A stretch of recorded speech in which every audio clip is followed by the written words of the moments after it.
On a more personal note, I know that we've been dealing with this pandemic, but amidst this social isolation, social distancing, you met somebody a couple months ago. Who is this? I mean, you don't have to explain, but who is this lucky individual, and how are you feeling about it?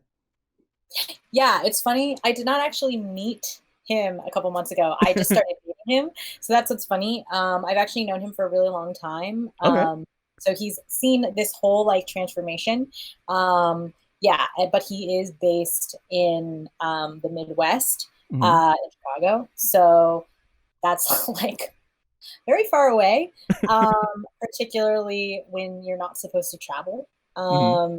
And you're not really supposed to like hang out or like go, yeah, like spend time with other people, like let alone like who don't live in your house, let alone like in other cities, Hmm. particularly if you're coming from New York. Um, so yeah, I mean, we've known each other. Funny that we're, talking on like talking about social communities. We did meet many years ago through Tumblr. Oh. Yeah, not through another or we met through Tumblr. And we've like been friends for a really long time, and just like kind of like spent have been spending a little bit more time together in person, and obviously until now.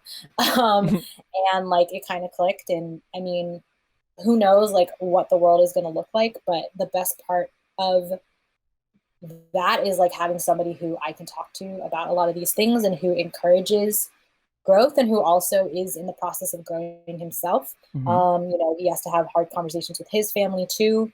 I can't speak fully to his experience because again, that's his, and the whole point is that I listen to him too. But it's it's nice because we can like we trust each other in the way that you should trust your friends and your closest, the people who are closest to you. And I mean, hopefully people do, Hmm. and can really like air our grievances and talk about what's going on, and support each other and make space. Like sometimes I'm like, you can talk now because I feel like I've been talking. And a lot of the times he's like, yeah, whatever, it's fine. But sometimes he's like, yes, actually, thank you. You were like stressed out and I was worried I couldn't bring up this thing. And like, I think that that's a great check for no matter if you're in a romantic relationship or whatever. I mean, Hmm. even a working one, here's this, making sure people know that there's this space, and not just making sure they know, but actually genuinely meaning that there is space and that you can hold it. And also not offering it if you can't hold it. Just being Hmm. like, hey, shit's hard right now. I cannot. Hmm. And I care about you. And like, can we talk tomorrow? Or can we talk like in a couple days? Hmm. And making like also being not taking that too personally, and really realizing, like probably a lot of these things are probably not about you. And if they are, like hoping and trusting your partner or your friends or whoever that you've created a space that's safe enough for them to admit to you, like, hey, here's where it's not working, blah, blah, blah, blah, blah. Here's where it is working. And how do we work through that? And I think that that's like a kind of good example for no matter where you are. It's an example that we use that I'm learning. I'm not going to say like we use, like I'm an expert. I'm not, but a method that's been used, I've seen in like organizing communities, and like leading up to in preparation for actions that I've been involved in. Hmm. And I mean, sometimes it's stuff that I've taken from those and been like, okay, well, let me apply this to my personal life. Let me talk to my therapist about it. How's this going to work? Whatever. Really seeing like how are people, even in just calls with people and seeing like, oh, this person's being really empathetic. How is Hmm. that showing up? How are they evoke, especially now when all we can do is talk? We can't really hug each other. We can't whatever.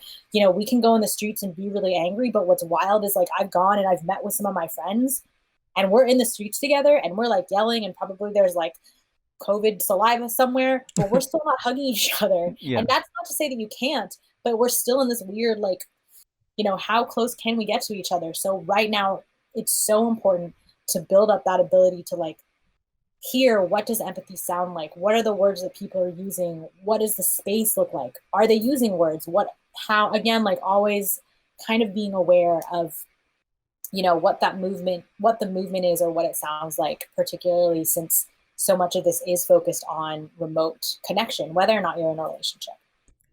It seems like you and your partner are pretty much on the same like emotional wavelength. Yeah, I mean, we've it helps that we were friends. I mean, he's lived in Chicago and I've been in New York or in Portland, Hmm. um, like the entirety of our friendship too. Hmm. So, we were always kind of on the same page about a lot of stuff. And even going into our relationship, we did, there were some things where I was like, hey, in our long distance friendship, here's stuff that like has been hard for me, particularly if this is going to be more serious. Like, I don't know how, maybe here's how I think it should change. I don't know, blah, blah, blah. But like, I just got to let you know that this is a thing because I don't want you to feel like, why is she being standoffish or something? Hmm. Yeah. And I mean, again, like a lot of it was in the beginning, like saying like, hey, I need you to call me out when like gently, but like, or vice versa, like when things are not working, particularly because we can't like, you know, I can't get vibes, from, I mean, you still can if someone doesn't Yeah. text me back, but like, luckily he texts me back. So Yeah. Yeah. that's good. Well, Zana, I had such a great time. Our interview zipped by, and we'd love to have you back on. But before Sure. we head out, what are you working on, and where can we find you? Yeah. I mean, if you want to follow me, I'm at Peace and Flying on Instagram and on Twitter at Peace and Flying. Weird. This was like, it was my signature when I was in high school. Again, going back to like really loving who I was in high school. It doesn't really make any sense, but I mean, it's part of it is connected. Like I care about peace. Obviously, I also want a revolution. So yes, Trump, I did say it. But yeah, and then flying comes from Oregon. Like Oregon's state motto is "She flies with her own wings." So yeah, I'm weird. So you can find me there.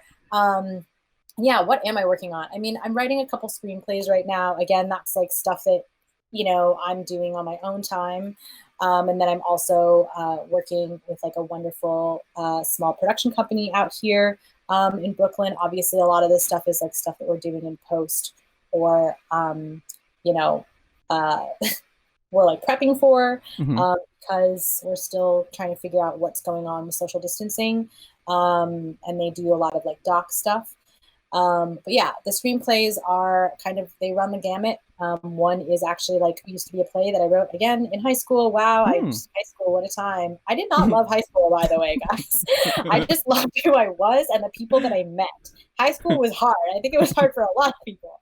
Um, but yeah, shout outs to all my high school friends who are probably going to be like, oh my God. My full name's Alexandra, and they called me Alex in high school. And like sometimes we joke like Alex because that's like the nerd that I was then, but it's still who I am now. But yeah, and then some of the screenplays are a short one's about what's going on in the pandemic, and kind of I did again miss nature, so I placed it in like they're camping, the characters are camping so that I could write about nature because I miss camping in Oregon so much. That's one way that you can get through this is like put yourself in that place that you can't be right now and write about it. And then another is actually a little bit about my high school life. Hmm. Not me specifically, but I am going to write about an adoptee. So just working on a couple of those projects and then also potentially some doc stuff on the personal side. And then just organizing and trying to trying to push for a change, true structural change, both here in New York and through across the country and hopefully in the world. And it seems cheesy when I say that, but I mean that is what people are fighting for. And to like make sure that people feel safe and are safe and are protected, and have people who are actually going to protect them, like in charge. And like who knows what in charge even looks like in the future. Again, that's what I think we have to write about and figure out. And it's really, really, really scary. And I want to like tell everyone who's out there, like I think we're all scared. Um, but that doesn't mean that we can't do the work or that we shouldn't do the work. It means that we really, really, really should. I have so much respect for the fact that, considering all the work that you're doing professionally, the fact that you leave all this space and you leave so much um, of your energy to give back to the community. For me, it's like having run my page for years. Oftentimes doing work for any community.